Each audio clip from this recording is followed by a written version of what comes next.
আর বছরে 10,000 টাকা সভাপতি সাহেব দিয়ে মুহতামিমের কান ধরে ধরে ঘোরায়, মুহতামিমের কান ধরে ধরে ঘোরায়। আশ্চর্য কথা, নির্লজ্জ বেহায়া এগুলো। মাতবুরি খেলায় আবার কখন 2% জায়গা তার দাদা নাকে দিয়ে গেছে, ওটার উপর নির্ভর করে আমার পথটা বড় চাই। মৌলবীদেরকে মনে করছে কামলা, গুলাম। 4 টাকার ইমামকে যেভাবে খুশি সেভাবেই ঘোরায়। লজ্জা হওয়া দরকার তোমাদের, মুসলমান, তোমাদের লজ্জা হওয়া দরকার। ইমাম একজন নেতা। একটা চায়ের কিটলি নিয়ে বাজারে ঘুরলেও 15,000 টাকা প্রতি মাসে বেতন ইনকাম হবে। এই সব কিছু ছেড়ে দিয়ে তোমার পিছনে কেন পড়ে আছে? সে কোন যুক্তিতে পড়ে আছে?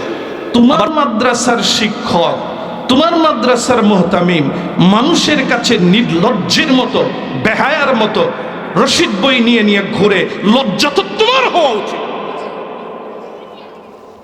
আয়, লজ্জা তো তোমার হওয়া উচিত। যে নিন্দাটা এখন আমাদেরকে মানুষ করে, যে নিন্দাটা এখন মানুষ কারে করে? মৌলবীদেরকে করে। মৌলবীরা হইল খয়রাতি, মৌলবীরা হইল ভিক্ষুক। অবস্থাই বানাইছে এটা। আবার কারা বলে জানেন? যারা কোনো মাদ্রাসা অথবা মসজিদের সভাপতি, সেক্রেটারি, সদস্য, বলে হুজুর এরা বললে সমস্যা কি? এরা বললেই সমস্যা। কারণ তুমি এক মাদ্রাসার সভাপতি, তুমি এক মাদ্রাসার সেক্রেটারি, তুমি এক মাদ্রাসার সদস্য, তোমার মাদ্রাসার শিক্ষক, তোমার মাদ্রাসার মুহতামিম মানুষের কাছে নির্লজ্জের মতো, বেহায়ার মতো রশিদ বই নিয়ে নিয়ে ঘুরে। লজ্জা তো তোমার হওয়া উচিত। আয়, লজ্জা তো তোমার হওয়া উচিত। লজ্জা যদি তোমার না হয় তো পথ ছেড়ে দাও না। আসে মাতবরি করার জন্য আসে, মাতবর সাজ্জে উনি সবচেয়ে বড় মাতবর হয়ে গেছে। খোদার কাছে জবাব দিতে হবে তোমার। কেন জবাব দিতে হবে? একজন মুহতামিমকে বেতন আপনারা কত দেন? কয় টাকা দেন? সর্বোচ্চ 10 থেকে 12,000 টাকা। প্রাইমারি লেভেলের সরকারি প্রাইমারি একজন হেড টিচারের বেতন কত? কত বেতন? কত? ডিউটি কতক্ষণ? মাত্র কয় ঘন্টা?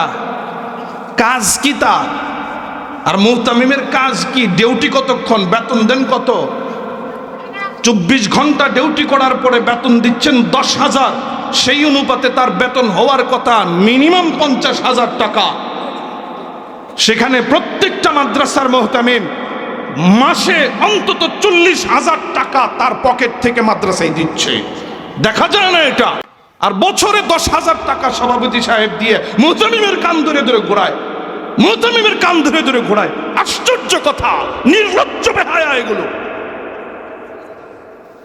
মাতবুরি খেলায় আবার কখন 2% জায়গা তার দাদা নাকে দিয়ে গেছে, ওটার উপর নির্ভর করে আমার পথটা বড় চাই। খোদার দরবারে তোমাকে জবাব দিতে হবে। কারণ তোমার দাদা অথবা তোমার বাপ অথবা তুমি নিজেই দিয়েছ। কেন দিয়েছ? মাতবুরি করার জন্য না, ফি সাবিলিল্লাহ দিয়েছ, আল্লাহর কাছ থেকে কিছু পাওয়ার জন্য। মনে হয় যে না, জায়গা দিছি মাতবুরি করার জন্য। যদি এখানে মিলে যায় আমাকে মাফ করবেন, আমাকে এই কথা কেউ বলে দেয় নাই, কথার কথা আসছে এই জন্য 2-4 কথা বলে ফেললাম, মাফ করে দিবেন আমাকে। মৌলবীদেরকে মনে করছে কামলা, গুলাম। 4 টাকার ইমামকে যেভাবে খুশি সেভাবেই ঘোরায়। লজ্জা হওয়া দরকার তোমাদের, মুসলমান, তোমাদের লজ্জা হওয়া দরকার। ইমাম একজন নেতা। একটা চায়ের কিটলি নিয়ে বাজারে ঘুরলেও 15,000 টাকা প্রতি মাসে বেতন ইনকাম হবে। এই সব কিছু ছেড়ে দিয়ে তোমার পিছনে কেন পড়ে আছে? সে কোন যুক্তিতে পড়ে আছে? আবার তাকে কান ধরে ধরে ঘোরাও। লজ্জা হওয়া দরকার মুসলমানদের। ধর্মীয় নেতাদেরকে আমরা যখন যেভাবে খুশি আমরা ব্যবহার করা শুরু করে দিয়েছি।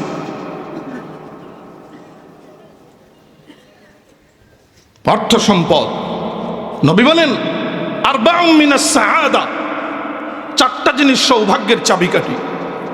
নবী বলেন, এর মধ্যে নবী প্রথমেই বলেন আদ-দারুল ওয়াসিআ। আমাদেরও কিছু দোষ আছে এখানে, আমরা শুধু সাহাবাই কেরামের সেই কথাগুলোই বলি।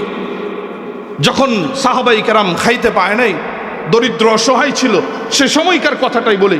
খাইবার যুদ্ধের পরের ইতিহাস আমরা আর বলতে চাই না মৌলবীরা। খাইবার যুদ্ধের আগের এক পরিস্থিতি ছিল, খাইবার যুদ্ধের পরের আরেক ইতিহাস ছিল সাহাবাই কেরামের। হযরত আবু হুরাইরা রেশমি রুমাল দিয়ে নাক মুছতেন। নবী বলেন আরবাউম মিনাস সাআদা, চারটা বস্তু হলো সৌভাগ্যের চাবিকাঠি।